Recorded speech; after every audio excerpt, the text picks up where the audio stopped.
Drage Hrvatice i Hrvati u domovini i inozemstvu, dragi sugrađani, u ime Vlade i osobno od srca vam želim sretan Božić, blagdan mira i nade, duboko ukorijenjen u tradiciju i običaje hrvatskog naroda.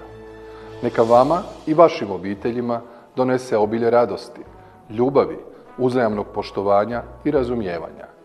Božićno vrijeme prilika je da se prisjetimo svega što smo učinili u proteklom razdoblju, a i trenutak je u kojem vrijedi zastati i promisliti o budućnosti pred nama.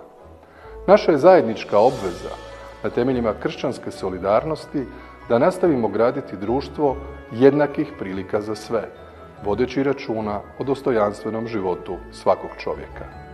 Neka nas Božić ohrabri i u svim izazovima i osnaži u društvenoj osjetljivosti prema svima koji u ovo blagdansko vrijeme trebaju našu pomoć.